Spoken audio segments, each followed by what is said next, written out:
Chapter 24. They went home slowly. The roar of adrenaline had died away and Sophie felt only exhausted. They went an unfamiliar route, single file, Matteo first and Safi last. Nobody wanted to talk. Matteo and Sophie left the two sky-treaders and Gerard at the cathedral and went north alone.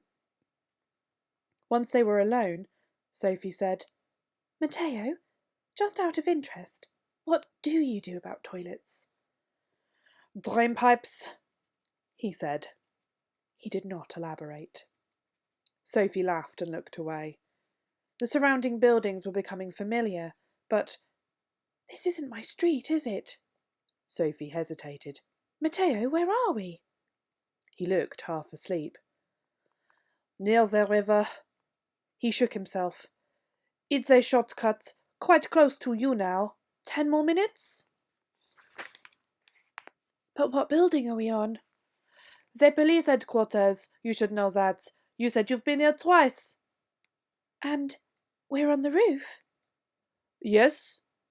He looked confused. "We're on the roof?" "How long until sunrise?" Matteo's mouth moved as he counted the remaining stars. "Half an hour, maybe 40 minutes."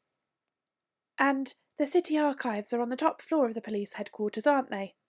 "I don't know." "Well, they are. I just know they are. Could we have a look? Just in through the window?" "If you want." She laid a hand on his wrist to make him concentrate. "How, though, do you think? How would you do it?" "If you lie on your stomach and hang over the edge, I'll hold your legs." "And you won't drop me?" "You'll be fine." Which was not, Sophie thought, exactly an answer. "You just have to hope they don't have curtains." If he said she'd be fine, she believed him. So Sophie lay down near the edge and shuffled forwards on her stomach. "Have you got me? Hold tight, won't you?" Sophie shimmied forwards until her ribs were hanging over the edge of the rooftop. She gripped the brickwork and bent herself slowly forward, but she couldn't see in. The top window was some way below her. Sophie forced herself not to look down. "A bit further," she said. The blood was going to her head. "A bit further." It was no good. The window was too far down. "Pull me up again," she said. "Quickly, please." Matteo gave a grunt and tugged. Sophie's chin scraped against the brickwork as she rose. She sat up and rubbed it. Blood wetted her fingers. "Damn," she said. Matteo pulled a scrap of cloth from his pocket. "Spit on it," he said. "There'll be brick grit in the scab if you don't." "Thank you," said Sophie. She said it to Matteo's bottom because he was peering over the edge. There was a pause, and then his feet started drumming on the rooftop. If feet can sound excited, Matteo's did. He straightened up. "You're right," he said. "It's too far to bend over. But what if I dangled you by your ankles?" "What? No!" "Why not? I'll hold tight. I swear I'm strong." "By my ankles, though," she said. "How else? You said you wanted to see, didn't you?" "I do." Sophie's skin was suddenly itchy with terror. It was like wearing a sandpaper suit, but it would be too terrible to give up now. "All right," she said. "But make sure your hands don't get sweaty. I don't want to die upside down, thank you very much." She scooted forwards again, and Matteo took hold of her feet. His grip on her ankles was cutting off the blood supply. "I'm going to lower you," he said. He pushed her forwards until only her knees could still feel the roof. Then only her toes were touching the parapet. She could feel the muscles in his arms shaking, and she grasped the bricks for support. "Don't look down," she whispered. Her hair hung down over Paris. She shook it out of her eyes and peered into the window. The room stretched the length of the building.